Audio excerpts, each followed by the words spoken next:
Okay, now we've got tinned fish and toothpaste tube. I'm gonna be using the end of a toothpaste tube to eat my dinner. Sat in a thistle. Oh my god, this is not looking good. This is so hard with this bag. This looks really difficult.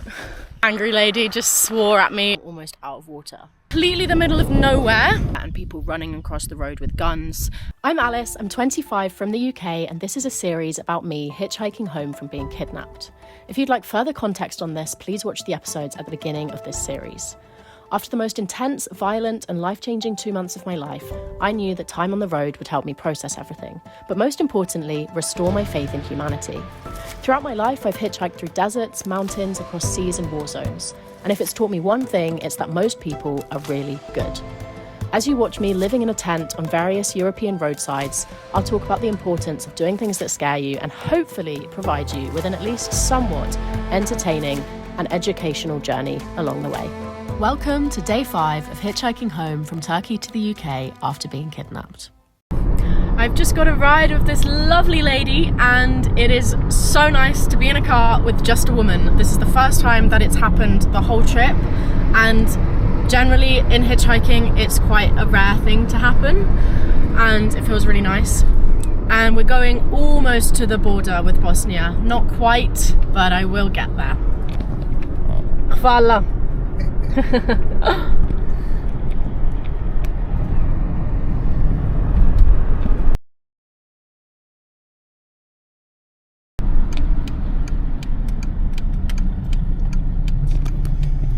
Okay, we're at the border, so I'm gonna stop filming. Hvala. Ciao. Ciao. So lovely to be with a lady. But yeah, I'm gonna turn the camera off now. Through the border. Here. Got a nice little flag up ahead. And I'm in another country. I'm in completely the middle of nowhere. It's like a really, really quiet mountain border. And there's hardly any cars. But that doesn't matter because this place would be a beautiful place to camp.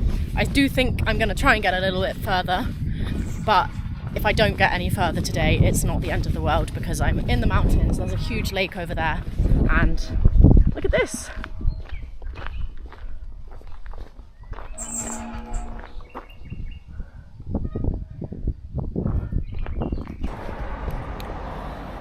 This is my third time in Montenegro, but it's my first time here alone. And when I first arrived here yesterday, I did a little piece to camera saying how much harder it is to hitchhike here.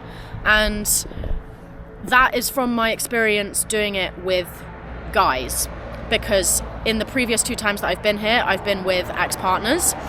It has brought to attention the privilege that I have of doing this as a single white woman. And it's quite an interesting thing to bring to attention because it's not just a privilege, it's also a massive disadvantage because of my safety. As much as me hitchhiking alone is quite dangerous and has a very high risk, it also works in completely the opposite way, in that a lot of people see me as vulnerable and they want to help me. And so I have a massive privilege in that people want to help and people trust me because I look like this, unfortunately.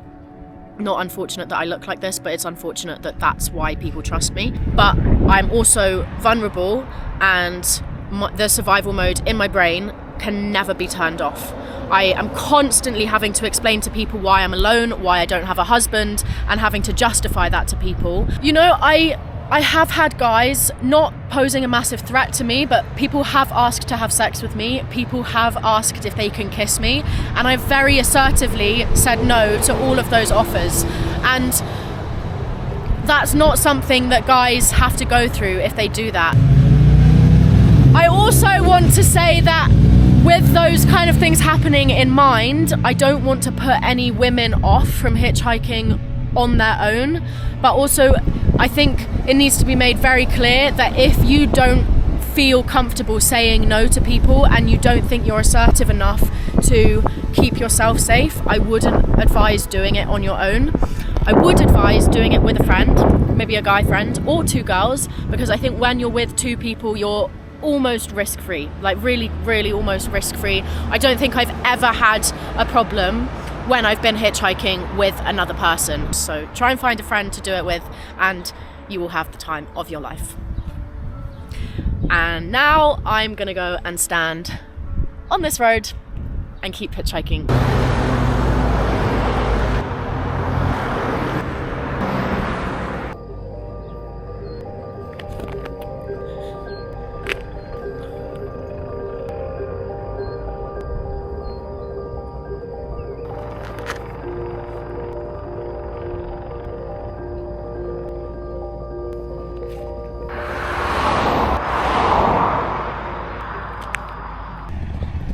Look at this little cutie. Hey! Hi! Are you gonna follow me? There are just no cars here. And no shops more than like a 10k walk away. And I'm almost out of water. So I really hope someone stops.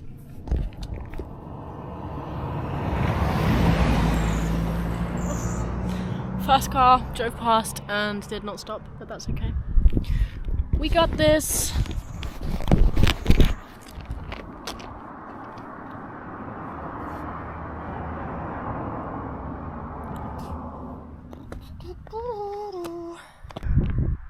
Power station of some kind. There's like an abandoned house in there that I could totally sleep in.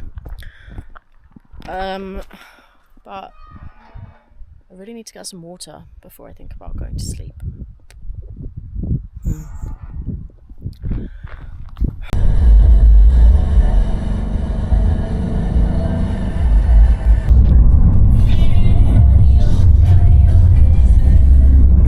I'm about 25 kilometers away from the lake that I'm gonna camp at, and there's 2 turns in the road, so I think it's unlikely that I'm gonna get it in one car. But at least it's not too far away and we still have at least an hour or so of full daylight, which is great. And I can see a little shop up ahead so I can buy some dinner. Everything is working out fantastically.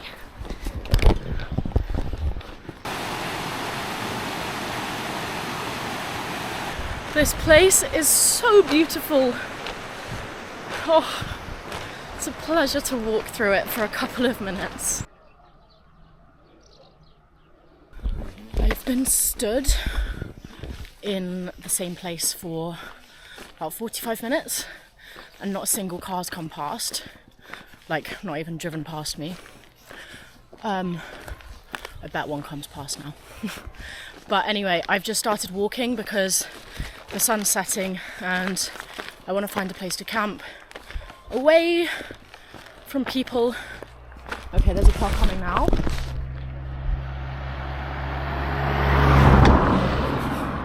Okay, I think whoever was just driving it, some angry lady just swore at me. I don't know what she said, but the look on her face looked like she was swearing. So the walk continues to find a good place to put my tent. All of this is like super rocky.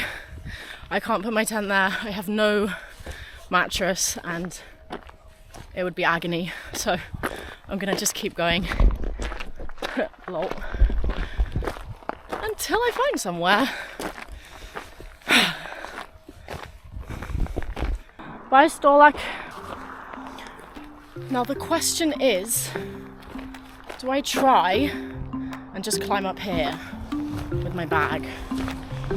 I think I should. I'm gonna go. This looks really difficult, but praying there's a field on the other side and I can put my tent up.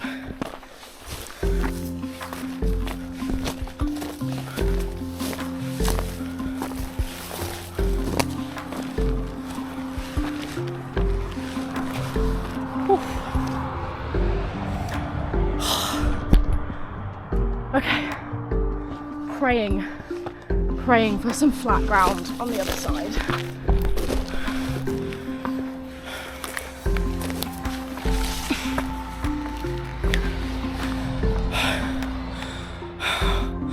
This is so hard with this bag.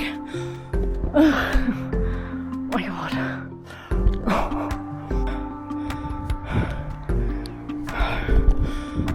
Oh, we're nearly at the top.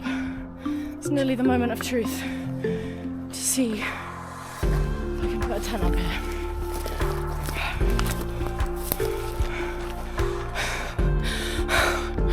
This is not looking good. Ah! It's absolutely beautiful, that is for sure, but how do I sleep on this? Oh no. That looks grassier over there, maybe? Oh my god, it's just another huge rock. Ugh. For fuck's sake. I'm gonna just leave my bag and walk around without it, I think is easier. And this looks actually way better. It's still pretty rocky, but I think this is the best spot I've found so far. And there is going to be enough grass here to protect my little bones. You know what? This is the spot. This is great. Look at this. Gorgeous, flat. I mean, there are rocks underneath me, but I mean, I think it will do. So I have said I'm going to put my tent here, but let's test the ground. Okay, I'm sat in a thistle. Oh my god. Ah! You know, that is actually kind of bearable. I'm gonna do it. Yep. We found our spot. Okay.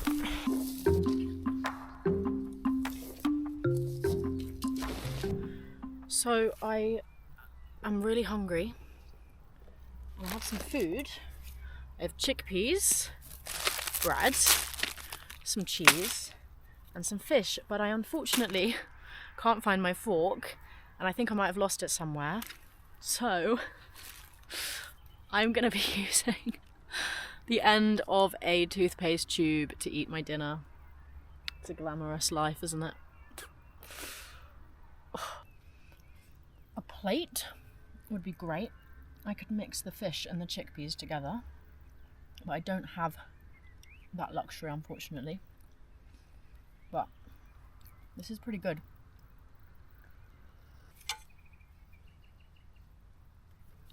Ooh. Okay, now we've got tinned fish and toothpaste tube.